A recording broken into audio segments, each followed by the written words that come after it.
받아 우리가 함께 예배를 드릴 수 있는 것입니다. 그냥 이루어진 것 같지만 하나님의 부르심이에요. 하나님의 부르심이 없이 우리가 여기 있을 수가 없습니다. 내가 선택했다라고 말할 수 있지만 그렇지 않습니다. 이 땅을 살아가다 보면 내가 할 수 없는 일들이 너무 많습니다. 단지 우리가 모를 뿐이에요. 하나님이 우리를 부르심입니다. 여러분, 하나님의 부르심을 받았습니까? 하나님이 우리를 부르셨고 우리는 그 하나님의 부르심에 이제 합당하게 삶을 사는 귀한 삶을 살아야 하는 것입니다. 그래서 오늘 본문에 이렇게 말하는 것이에요.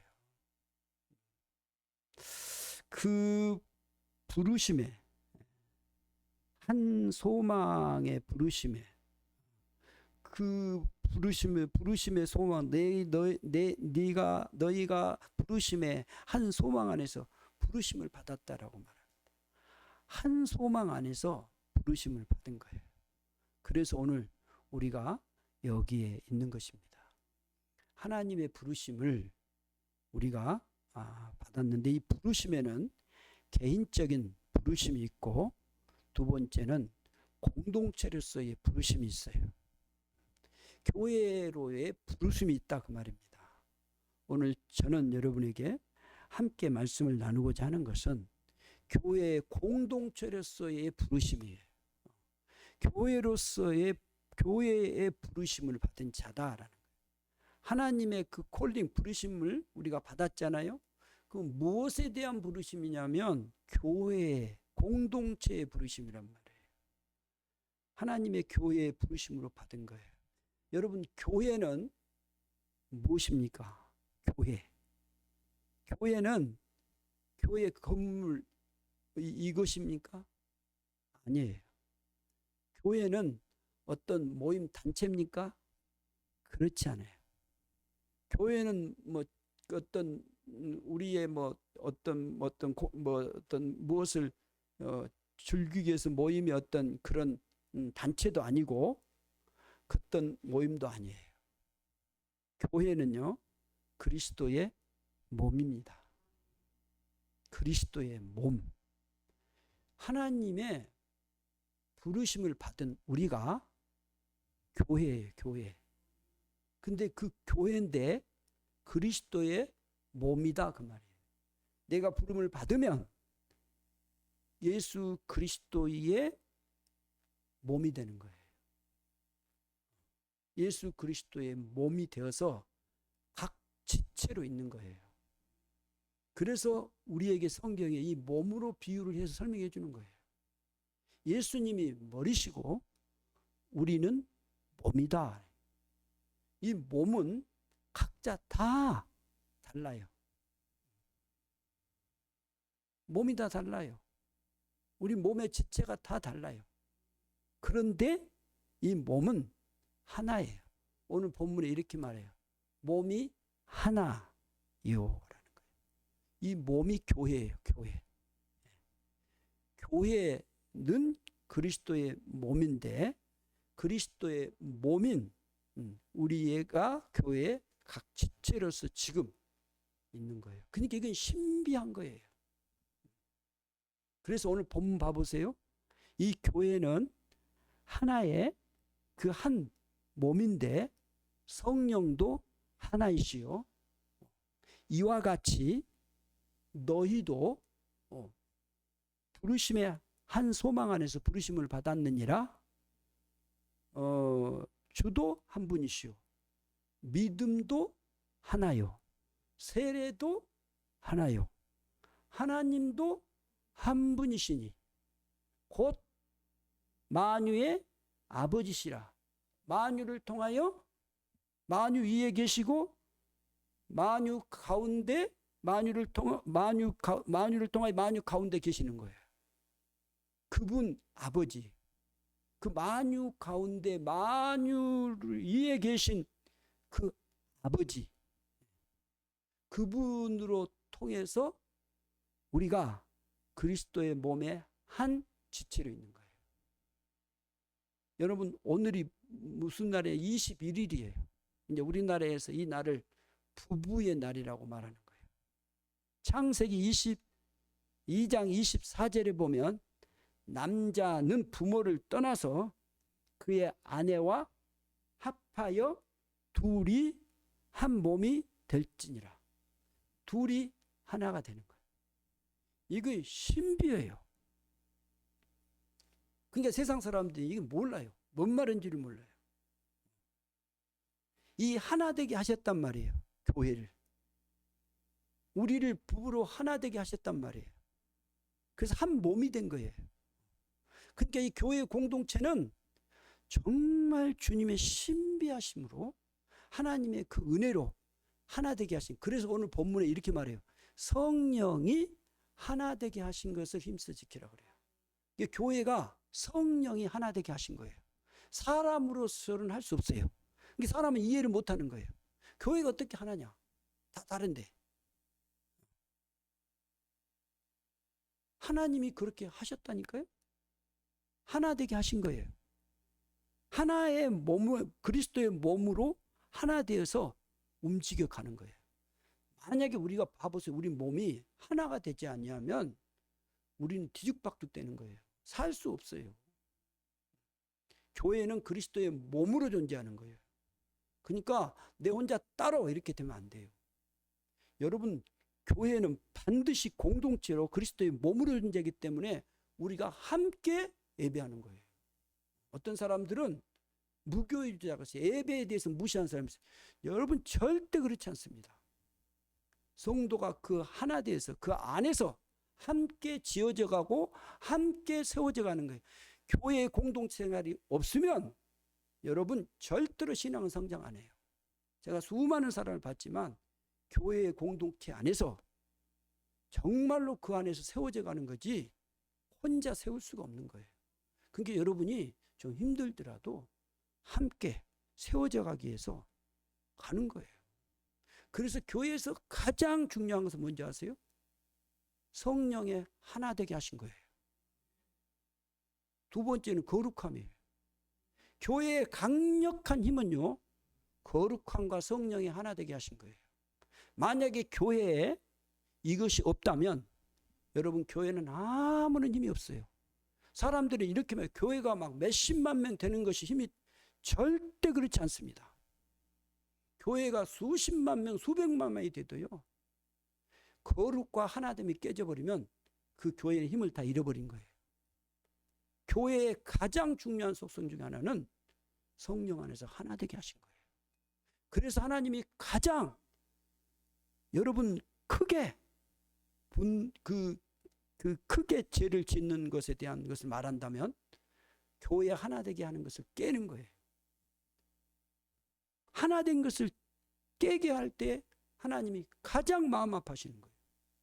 왜냐하면 교회는 그리스도의 몸이기 때문에 그래요. 그리스도의 몸을 쪼개고 잘라낸다는 것은 여러분 아버지를 얼마나 그래서 여러분 지금 가장 악한 이단 집단 중에 하나가 신천지예요. 교회를 잘라내는 거예요. 시기하고 질투해가지고 교회를 분리시키려고 하는 거예요. 이건 아주 악한 거예요.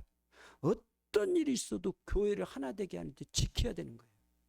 이 일을 안 하면 여러분 안 돼. 그래서 우리를 하나님이 부르셔서 그 교회의 부르심에 합당한 삶을 살게 하신 거예요. 그러면 부르심에 합당한 삶이 뭐냐? 어떻게 하는 것이 부르심에 합당한 삶을 사는 것이냐? 그 합당한 삶은 오늘 본문에 말하고 있는 거예요. 성령이 하나 되게 하신 것을 힘써 지키는 것이란 말이에요. 우리에게 이 중요한 일을 주신 거예요. 여러분이 교회에 하나 되는데 깨는 삶이 되면 안 돼요.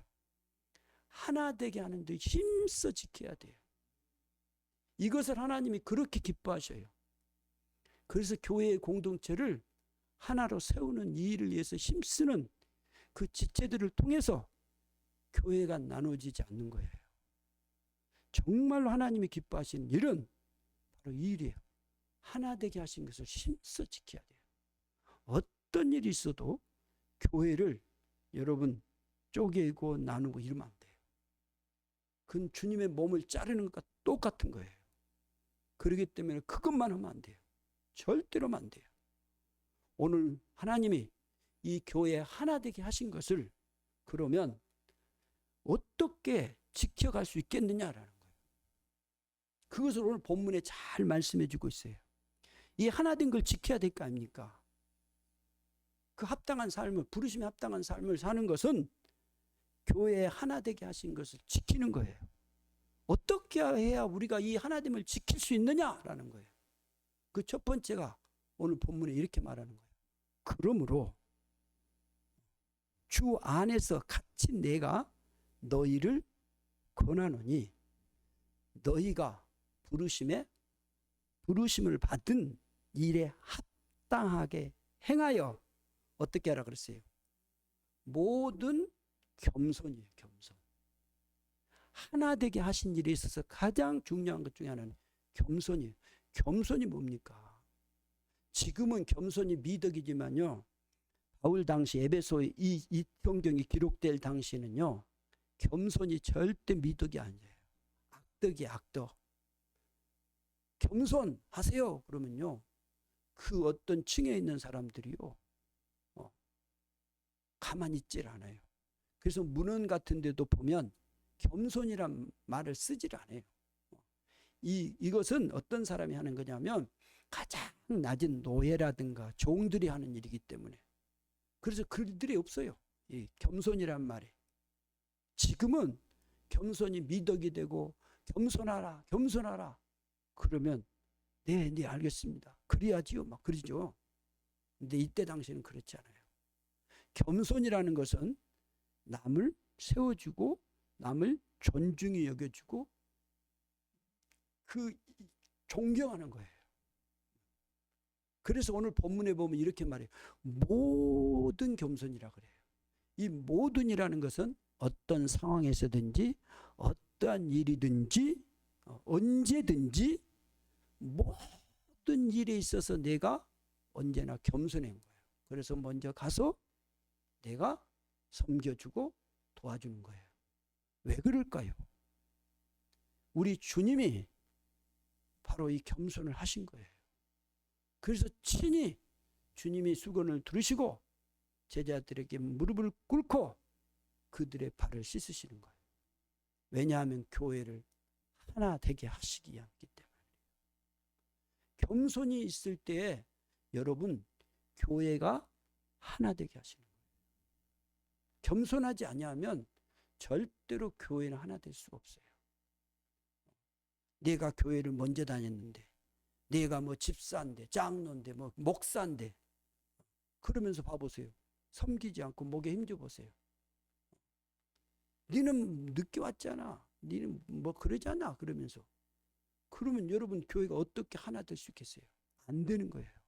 반드시 교회 하나 되기 위해서 우리가 먼저 남을 높여주고 남을 섬겨주고 세워주고 존중해 존경해 주는 거예요. 그럴 때에 교회가 하나 될 수 있는 것입니다. 두 번째로는 온유로 하라. 온유가 뭔지 아십니까? 온유? 부드러운 거? 착한 거? 성경에는 온유를 얘기해요. 여기 이 온유라는 것은요. 무엇을 의미하는지 아세요? 온유의 그 원래적인 뜻은 이런 거예요. 그 야생 동물을 길들이는 거예요. 야생 동물. 야생 동물을 여러분 집에 와서 길들이는 길 잘 들여지죠? 안 들여져요. 그래서 꽁을 사육하는 데 있어서 꽁이 이렇게 얼마나 야성이에요. 그 사육하려고 하면 꽁 기르는 것이 그렇게 힘들대요. 여러분 사자 같은 거 잡아다가 집에서 얌전히 이렇게 몇 번 쓰다마주면 잘 듣죠? 안 그래요. 절대로 쉽지가 않아요. 어떤 이미지냐면요. 온유라는 것은 이런 거예요. 그 큰 사자가 이빨이 한 15cm에서 20cm 되는 그 송곳 이빨 있잖아요. 사자가. 그래서 자기 앞에 어떤 먹잇감이 나타났을 때 쏜살같이 쫓아가가지고 그 먹잇감의 목덜미를 확 잡아가지고 순간에 자기 그 먹잇감으로 삼켜버리는 거예요. 그 강력한 송곳니와 같은 그 큰 이빨이 그 적들을, 그 먹잇감을 한순간에 삼켜버리잖아요. 그런데요, 이 이빨로, 똑같은 이빨이에요. 똑같은 이빨인데 자기 새끼를, 목덜미를 딱 잡을 때는요, 새끼가 하나도 다치지 않아요. 이 온유라는 것은 뭐냐면 힘이 있는 거예요. 능력이 있는 거예요. 그런데 힘을 쓸 때 쓸 줄 아는 거예요. 힘을 쓰지 않을 때 이걸 아는 거예요. 그래서 예수님은 온유하다고 말하는 거예요. 여러분, 예수님이 성전을 더럽히실 때 그 성전을 대표하는 그 놀라운 분노하신 모습을 보세요.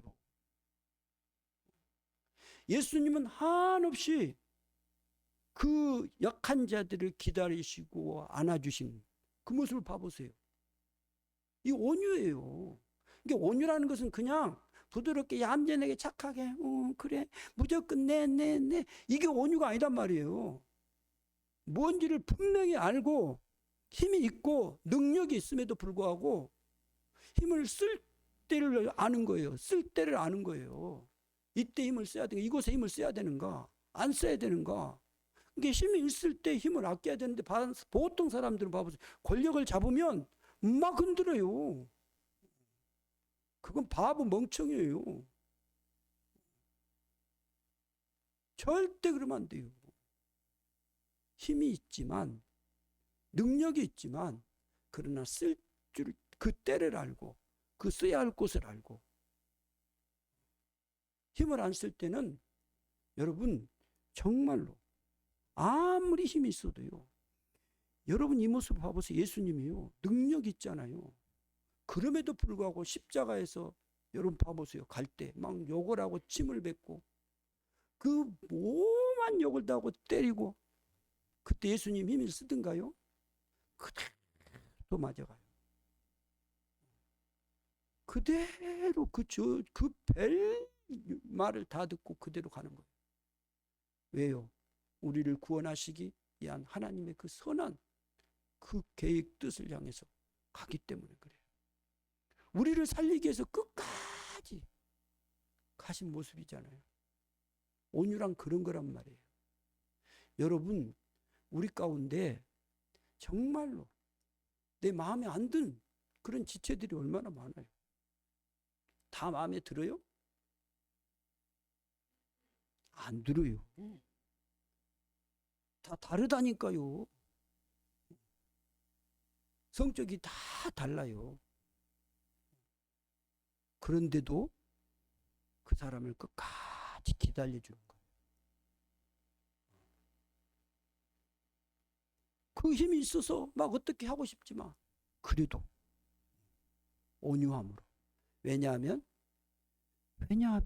성령이 하나 되게 하신 이 교회를 온전히 세우기 위함이기 때문에. 온유해야 여러분 이 교회 공동체가 하나로 세워져 가는 거예요. 세 번째는 보세요. 오래 참음이에요. 오래 참는 건 무조건 막 참는다는 거 아니에요. 어떤 목적을 가지고 끝까지 참고 기다리는 거예요. 그래서 어떤 말을 들어도 어떤 상황 속에서도 그 주님의 말씀을 신뢰하고 기다리는 거예요. 이게 온유라는, 이 오래 참음이라는 것은 이런 거예요. 그 상대방의 때를 기다려주는 거예요. 상대방의 때를 기다린다니까요.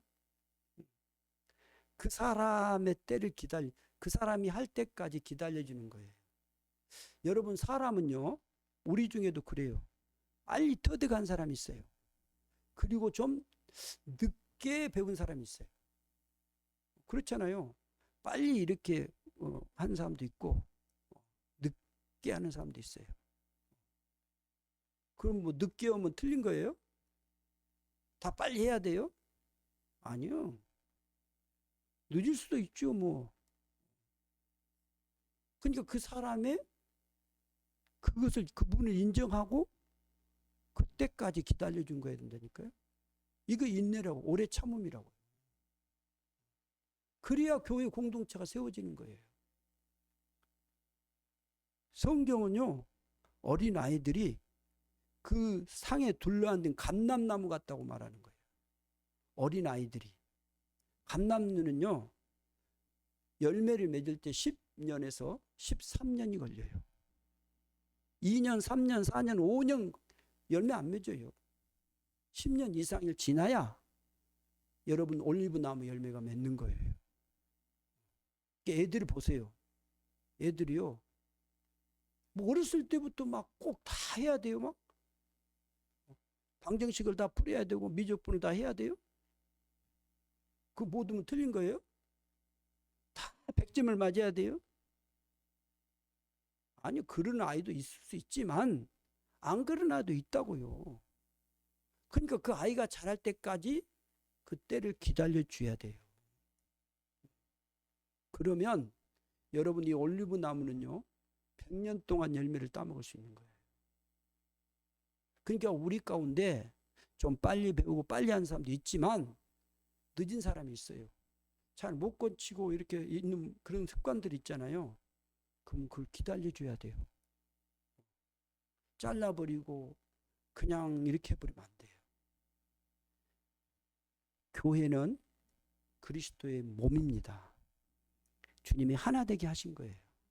그래서 이것을 지키기 위해서 여러분 우리가 오래 참을 때 교회가 성령이 하나 되게 하신 것을 지킬 수가 있는 거예요. 그 다음에 네 번째 보세요. 사랑 가운데서 뭐예요? 서로 용납하는 거예요. 사랑. 이 사랑이라는 말이요. 이때 당시 이 신약이 기록될 이 당시에 이제 구약에서 하나님의 사랑이라는 이 말을 신약으로 이렇게 번역을 해야 할 때예요. 근데 이때 헬라에 주로 쓰이는 단어가 사랑이라는 단어가 많이 있었어요. 그 대표적으로 말하면 필리아, 뭐 우정이라는 지금 말하는 그런 이 보편적으로 이 사랑이라는 말에 쓰였단 말이에요. 그리고 두 번째는 에로스. 이거 뭐 육체적인 사랑인데 이것은 에로스라는 말은 이런 거예요. 사랑할 만한 사랑할 만한 것을 사랑하는 것이에요. 뭐 이쁘니까, 잘생겼으니까, 뭘 잘하니까 사랑할 만한 가치가 있을 때 사랑하는 거예요. 그 에로스예요. 그 다음에 세 번째는 스트로게인데 이 스트로게는 어떤 것이냐면 부모가 자식을 사랑하는 거예요. 스승이 제자를 사랑하는 거예요. 왕이 자기 백성을 사랑하는, 목자가 양을 사랑하는 거. 이럴 때 쓰는 말이에요. 이 스트로게는. 근데 하나님의 사랑을 쓰려고 하니까 이걸 쓸 수가 없어요. 왜냐하면 하나님의 사랑은 사랑할 만한 것을 사랑하는 거 아니에요. 사랑할 수 없는데 사랑하는 거예요. 자기 백성이 아닌데 사랑하는 거예요. 자기 아들이 아닌데도 사랑하는 것이에요. 이 단어를 써야 되는데 그것이 바로 아가페예요. 이 아가페 하나님의 사랑은 사랑할 수 없는 거예요. 사랑할 수 없는, 정말로 저 사람은 죽어야 돼. 그런 사람을 사랑한단 말이에요. 저런 못된 사람을 사랑하는 거예요. 그러니까 하나님은 우리 보고 뭐라고 하는지 아세요? 진짜 저 사람 나쁜 사람, 저 원수 같은 사람, 죽이고 싶은 사람 성경은 사랑하라는 말이에요. 왜요? 그렇게 해야 성령의 하나 되신 이 몸을 나누지 않기 때문에 그래요. 그래서 이 사랑을 하는, 사랑 가운데서 어떻게 하라고요? 용납을 하는 거예요. 용납. 그리고 평안에 매는 줄로 성령이 하나 되게. 여러분 이 평안은요 하나님이 주신 평안이에요. 그러니까 이 매는 줄이라는 것은 어떤 거냐면, 제가 이 원어를 보면서 금방 확 들어왔어요.